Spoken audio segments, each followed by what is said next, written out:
So, good afternoon, ma'am. I'm Jover Ilimbaga, and this is my presentation about this topic of Module 2. So, this is the sequence of Module 2. The history, philosophy, and objectives of imprisonment and the development of prisons, Sing Sing Prison, Pennsylvania System, 5 deployment of prisoners, forms of punishment, age of enlightenment, personalities behind correctional institutions, Cesar Marquez of Vicaria, Benicia, Cesar Lombroso, William the Conqueror, Enrico and Clifford Shaw. So this is the introduction of my topic of Module 2. The history, philosophy, and objectives of imprisonment and the development of prisons. The original purpose of confining a person within a prison was not to punish them, but was a means of keeping the perpetrator of a crime detained until the actual punishment could be carried out.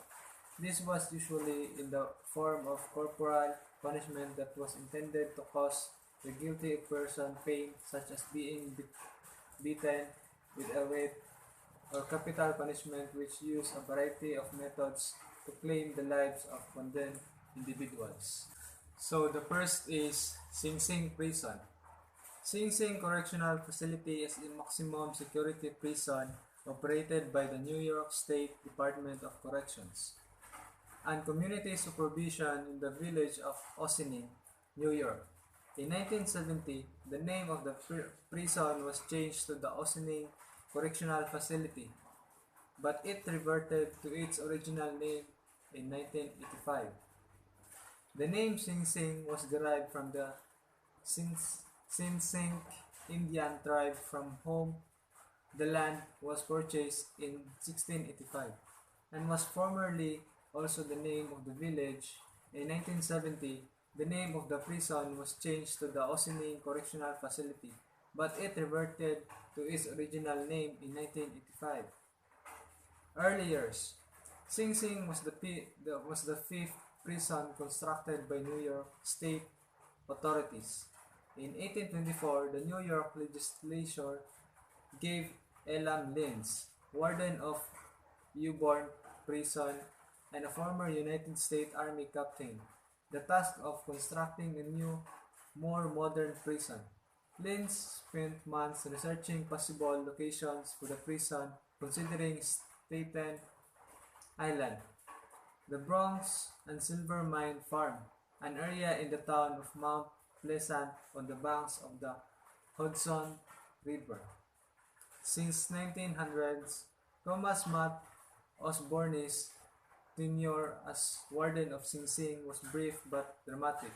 Osborne arrived in 1914 with a reputation as a radical prison reformer. His report of a week-long incognito stay inside New York's Newborn Prison indicted traditional prison administration in merciless detail. So, another notable warden was Lewis Lawis. He was offered the position of warden in 1919, accepted in January 1920, and remained for 21 years as Sing Sing's warden. While warden, Lawis brought about reforms and turned what was described as an old hellhole into a modern what was prison with sports teams, educational programs, new methods of discipline, and more.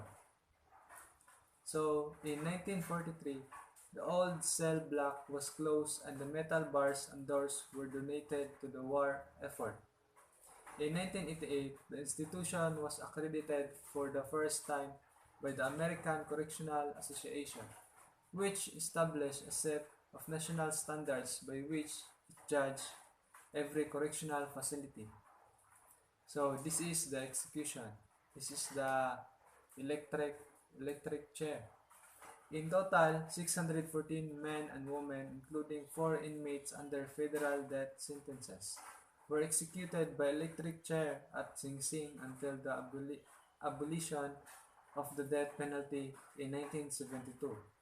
After a series of escapes from death row, a new death house was built in 1920 and began execution in 1922. So, with the advent of the electric chair in 1891, Sing Sing became notorious for its executions. Although the electric chair was developed at neighboring Uborn, almost all executions within the state were carried out at Sing Sing until 1963. The infamous death chair was later moved to Green Haven Prison. So the next topic is Pennsylvania system. Pennsylvania system penal method based on the principle that solitary confinement fosters penitence and encourages reformation. The idea was advocated by the Philadelphia Society for Alleviating and Miseries of Public Prisons, whose most active members were Quakers.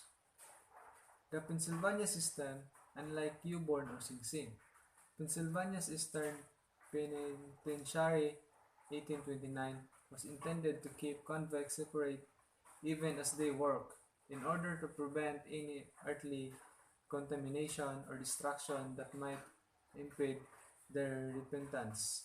Hence, the term penitentiary located on Cherry Hill, on the outskirts of Philadelphia, Eastern represented one of the most imposing and expensive architectural achievements in the United States to date, and it contained innovations such as running water and flush toilets in all the cells. Early punishment. His fellow colonists could tell William lived a life of crime. His ears were cropped and lash marks scared his back, his right palm bore a chair for burglary, and on the left for Rugi. If his crime spilled any higher, that was the last best hope the colony leaders had for his reform. His great-grandson Edward also led a life of crime in the Pennsylvania colony, but no scars or bands betrayed his deeds. Respite or the birth of reform. William Penn, founder of the Pennsylvania colony, having suffered in the prisons of England, ushered in reforms in 1680. Those convicted of small crimes got bail, and more serious crimes were punished by hard labor. The jails were replaced with workhouses where the prisoner worked most of the day and learned a trade to be useful when released. Free food and rudimentary health care was provided. Torture and humiliation was replaced with a modicum of dignity and humanity. Penn died in 1718, and by all accounts his reforms died with him.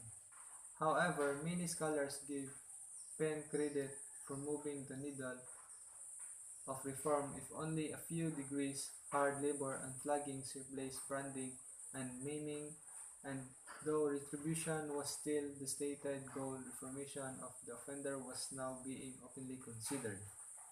The Quaker Friends and the Pennsylvania Prison Society.